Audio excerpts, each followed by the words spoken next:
One second మీ దగ్గరకు వస్తా వెంకట్ నాయక్ గారు తెలంగాణకు గోదావరి ట్రిబ్యునల్ బచావత్ అవార్డు ప్రకారం తెలంగాణ కేటాయించినటువంటి 960 టీఎంసీల నీళ్లు రావాలి, దాన్ని పూర్తి స్థాయిలో ఉపయోగించుకోలేకపోతున్నాం. అండ్ ఇప్పటికీ మనకు తెలంగాణకు దక్కాల్సినటువంటి ఆర్డీఎస్ కానీ ఎన్ఎస్పీ నీళ్ల విషయంలో, నాగార్జున సాగర్ ప్రాజెక్ట్ నీళ్ల విషయంలో పోరాటం చేయాల్సినటువంటి బాధ్యత ఇంకా తెలంగాణ ప్రభుత్వం పైన ఉంది. ఆ పోరాటాన్ని వదిలేసి ఇప్పుడు బనకచెర్ల ఒకవేళ కడతాం అని ఇప్పటికే ప్రకటిస్తున్నారు. సో దీంట్లో తెలంగాణకు అన్యాయం జరుగుతోంది అనేది తెలంగాణ వర్షన్. బట్ ఆంధ్రప్రదేశ్ ముఖ్యమంత్రి మాటలు స్పష్టంగా కనిపించాయి, ఖచ్చితంగా బనకచెర్ల కడుతున్నాం, రాయలసీమకు నీళ్ళు ఇస్తున్నాం అని చెప్పేసి. ఏ ఉద్యమం చేయబోతున్నారు, మళ్ళీ ఎట్లాంటి పరిస్థితులు రాబోతున్నాయి? సో నోటి మాటలతో ఈరోజు మాట్లాడిన మాటకు, అంతకుముందు మాట్లాడిన మాటకు, అంతకుముందు ఢిల్లీలో మాట్లాడినటువంటి మాటకు చాలా తేడాలు కనిపిస్తున్నాయి. సింగిల్ పాయింట్ ఎజెండా అయితే మేము రావని చెప్పినటువంటి ముఖ్యమంత్రి ఎందుకు ఢిల్లీ సమావేశంలో హాజరయ్యారు? అసలు ఆ సమావేశంలో బనకచెర్ల అంశమే రాలేదు, రానప్పుడు మేమెట్లా మాట్లాడతాం అని ఆ రోజు మాట్లాడితే, ఆ రోజు నిమ్మల రామనాయుడు కామెంట్ విన్న తర్వాత ముఖ్యమంత్రి రియాక్షన్ మనం చూసినాం. చంద్రబాబు నాయుడిని రిక్వెస్ట్ చేశారు, బట్ ఈరోజు ఒక వార్నింగ్ ఇస్తున్నారు. సో ఈ వార్నింగ్ని ఎట్లా చూస్తున్నారు? తెలంగాణకు అన్యాయం జరగబోతోంది, ఒకవేళ జరిగితే ఈ పాపం కాంగ్రెస్ పార్టీకి తగులుతుందని ఈరోజు తెలంగాణ ప్రజలు భావిస్తున్నారు. శ్రీకాంత్ గారు, మీకు ప్యానల్ పెద్దలకు నమస్కారం. చాలా పెద్ద క్వశ్చన్ అడిగారు కాబట్టి నా ఆన్సర్ కూడా పెద్దనే ఉంటుంది, మీరు ఓపికతో వినాలి. సో విషయం ఏంటంటే సార్, ఇప్పుడు 22వ తారీఖు 9వ నెల 2019 ప్రగతి భవన్లో కేసీఆర్ గారు, జగన్మోహన్ రెడ్డి గారు కలిసి కూర్చొని మాట్లాడి గోదావరి జలాలు రాయలసీమకు పోవాలి, గోదావరి రాయలసీమకు, ఇది సీమకు గోదావరి అని చెప్పి ఒక ట్యాగ్ లైన్ తో అప్పుడున్న అన్ని మేజర్ పేపర్స్ అన్ని కవర్ చేసినాయి. సార్, గోదావరి నిజామాబాద్ ఆదిలాబాద్ మధ్యలో ఏదో కందుర్తి ప్రాంతంలో ఎంటర్ అయ్యి భద్రాచలం ఎండింగ్ లో బయటికి పోతుంది, ఆంధ్రలో పోతుంది. ఈ మధ్యలో ఎక్కడ కూడా గోదావరి జలాలను సీమకు తరలించుకుపోవడానికి అవకాశం ఉండదు, ఎందుకంటే పోయినా కూడా మధ్యలో కృష్ణానది ఉంటుంది కాబట్టి. ఒకవేళ పోతేకైతే ఎక్కడి నుంచి పోవాలంటే పోలవరం ప్రాజెక్ట్ నుంచి పోవాలి. బనకచెర్ల ప్రాజెక్టు అనేది రాయలసీమలో ఉంటే రాయలసీమలో బనకచెర్లకు నీళ్లు పోవాల్సింది పోలవరం నుంచి. యాక్సెస్ ఇచ్చింది ఎవరు సార్? కాంగ్రెస్ పార్టీ, కాంగ్రెస్ ప్రభుత్వం. 2019 అయితే మేము లేము, చర్చ జరిపింది మేము కాదు. ఏది సీమకు గోదావరి నీళ్ళు అని చెప్పి ట్యాగ్ లైన్ ఇచ్చింది మేము కాదు. బేసిన్ నీళ్ళు బేసిన్ జాగాలు లేవని చెప్పి 6 మినిట్స్ లో ఉన్న అంశాన్ని అప్పుడున్న ఆర్థిక శాఖ మంత్రి అయిన, ఆంధ్రప్రదేశ్ ఆర్థిక శాఖ మంత్రి అయిన బుగ్గన రాజేంద్ర రెడ్డి గారు, ఇక్కడ ఆర్థిక శాఖ మంత్రి అయిన ఈటల రాజేంద్ర గారు ఇద్దరు కలిసి ఆ మినిట్స్ ని బయటకు పెట్టడం జరిగింది. ఇవన్నీ మీరు ఏది చరిత్రలో పోతే అన్ని వాస్తవాలు, ఆ వాస్తవాలు ఎవరు తొక్కలు తొక్కడానికి లేదు. సో కొన్ని వాస్తవాలు జరిగినాయి.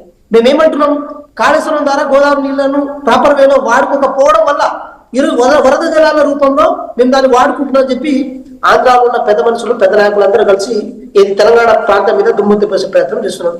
అయినా సరే దాని డిఫెన్స్ లో ఒకసారి మనం మాట్లాడదాం. సార్, బనకచెర్ల ప్రాజెక్టుకు నీళ్లు తీసుకుపోవాలంటే కేసీఆర్ ఆ రోజు ఏం మాట్లాడారు? కేసీఆర్ ఇప్పుడు రాయలసీమకు నీళ్లు ఇవ్వడం తప్పులేదు, రాయలసీమ రతనాల సీమను చేస్తామని అన్నారు, కానీ బనకచెర్లకు తెలంగాణకు అన్యాయం చేస్తూ నీళ్లు ఇవ్వాలన్నటువంటి అంశం అక్కడ వచ్చిందా అన్నది ప్రధానమైనటువంటి అంశం. ఎక్కడి నుంచి తీసుకోవడానికి అవకాశం ఉంటుంది, ఎక్కడి నుంచి ఇవ్వడానికి అవకాశం ఉంటుంది? ఇది ఒక ఇంజనీరింగ్ క్వశ్చన్. సో ఏ ప్రాజెక్ట్ నుంచి తెలంగాణకు అన్యాయం జరగకుండా మొదటి నుంచి కాకుండా చివరిలో ఏదైతే సముద్రంలో కలిసేటువంటి ప్రాంతం ఉంటుందో అక్కడి నుంచి ఇవ్వడానికి అభ్యంతరం ఏం లేదు, కానీ కలిసే ప్రాంతం నుంచి కాదు మొదటి నుంచే పోతున్నాయి అన్నది ప్రధానమైనటువంటి ఎలిగేషన్. ఇప్పుడు ఇక్కడ సార్, ఇప్పుడు పోలవరం ప్రాజెక్టు నికర జలాల మీద కట్టిరా, వరద జలాల మీద కట్టిరా? అది కూడా దాన్ని కూడా టెక్నికల్ గా మనం ఆలోచించాల్సిన అవసరం ఉంది. నికర జలాలు, వరద జలాలు అన్ని కలిపితేనే పోలవరం ప్రాజెక్ట్ అయింది. పోలవరం ప్రాజెక్ట్ కోసం 7 మండలాలు త్యాగం చేసింది కదా తెలంగాణ. ఏది బనకచెర్ల ప్రాజెక్టు కోసం త్యాగం చేయలే, కేవలం పోలవరం ప్రాజెక్టు కోసం మాత్రమే త్యాగం చేసింది.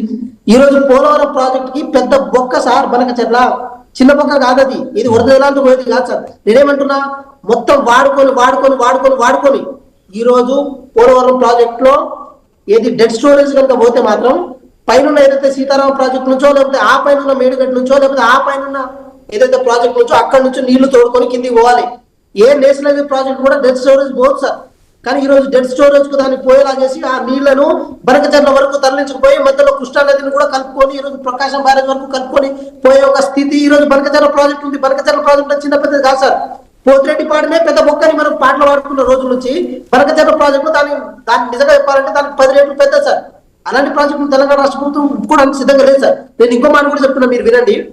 ఆ రోజు కనుక ఏదైతే మనకు పైన ప్రాణహిత చేవేళ్ళ ప్రాజెక్ట్ ద్వారా దాని ప్రాపర్ వేలో కనుక మనం తుమ్మడేటి దగ్గర ప్రాజెక్ట్ గట్టు కనుక ఉంటే మాత్రం ఈ రోజు ఆ నిధులు ఆ జలాలనే చేవేళ్ల వరకు వాడుకొని కృష్ణానది వరకు తీసుకుపోయే ఏదో ఒక అవసరం మనకు ఉండేది.